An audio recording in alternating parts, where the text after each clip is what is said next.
오늘 말씀은 전도서 10장 12절부터 20절까지입니다. 지혜자의 입의 말들은 은혜로우나 우매자의 입술들은 자기를 삼키나니 그의 입의 말들의 시작은 우매요 그의 입의 결말들은 심히 미친 것이니라. 우매한 자는 말을 많이 하거니와 사람은 장래 일을 알지 못하나니 나중에 일어날 일을 누가 그에게 알리리요. 우매한 자들의 수고는 자신을 피곤하게 할 뿐이라 그들은 성읍에 들어갈 줄도 알지 못함이니라.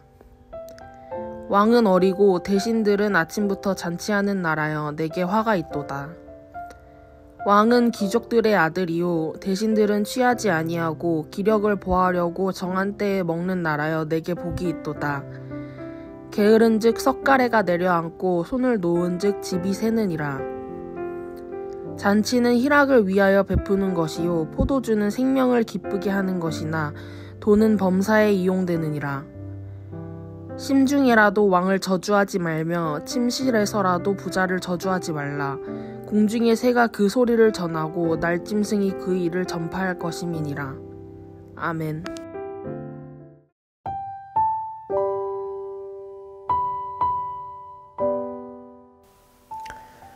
오늘 본문에서 전도자는 말합니다. 사람은 장래일을 알지 못한다 하고 말이죠. 나중에 일어날 일을 누가 그에게 알게 할 것인가 알려줄 사람 없다고 합니다. 장래일을 알지 못하는 불확실한 이 세상에서 우리는 어떻게 살아가는 것이 지혜일까요? 전도자의 가르침을 함께 따라가 보겠습니다.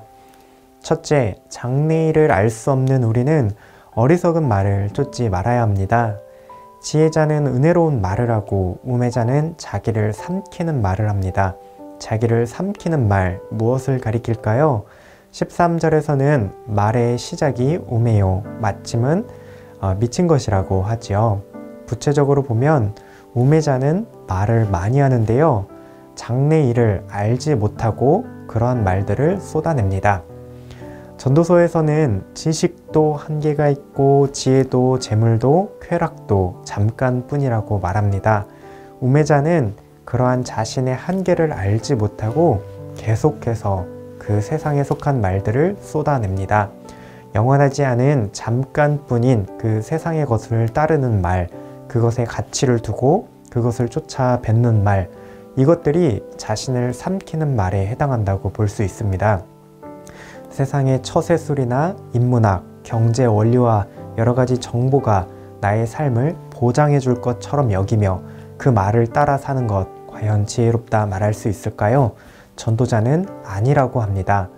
그러면 우리는 어떠한 말을 쫓아야 하고 어떠한 말을 해야 할까요? 지혜로운 사람의 입, 그들이 하는 말을 따라가야 합니다.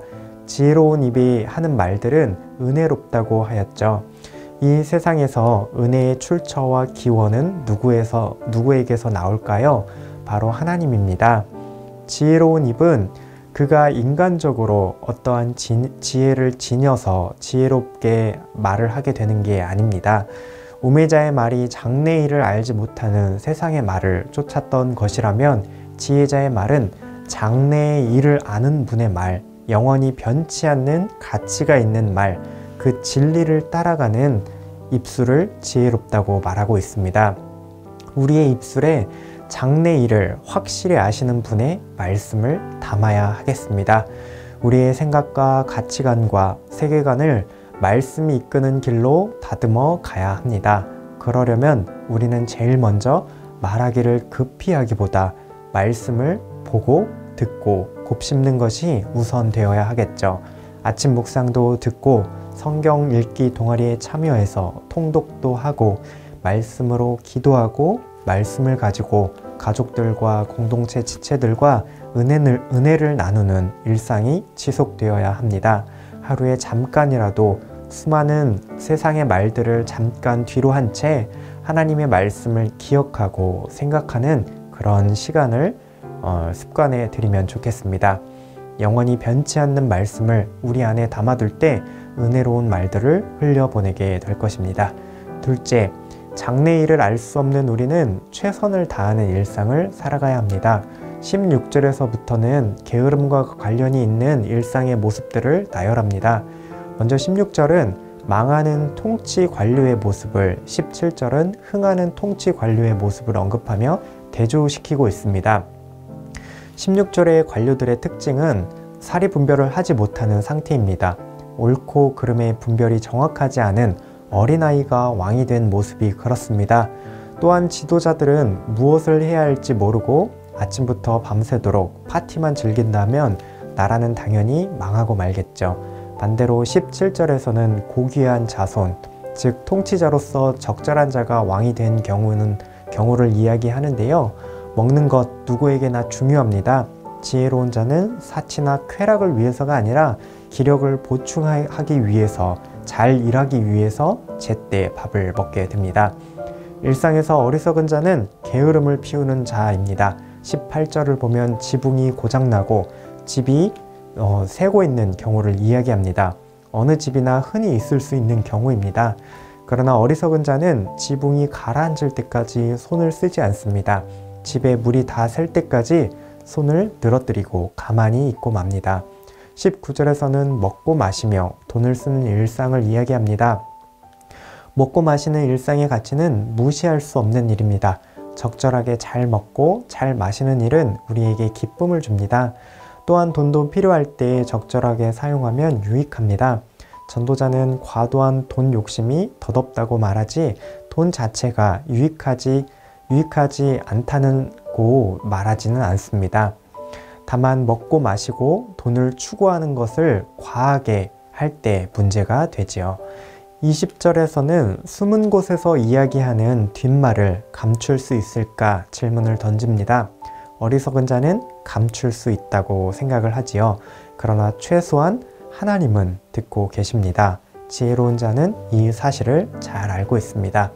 이러한 다양한 상황을 요약해보면 어리석은 자는 마치 장내일을 내 손에 쥐고 알 수 있을 것처럼 살아갑니다. 지금처럼 권력과 부유함이 유지될 줄 알고 분별 없이 살아가거나 게으르게 자기 욕망만을 위해서 살아갑니다. 그러나 지혜로운 자는 장래일을 모르기 때문에 지금의 일에 최선을 다합니다. 적절한 때와 시기를 분별하고 하나님께서 맡겨주신 일상을 즐거워하는 것, 이것이 지혜라고 말합니다. 다른 사람은 보든지 안 보든지 적어도 하나님께서 우리의 일상을 지켜보신다는 사실을 기억하면서 말이죠.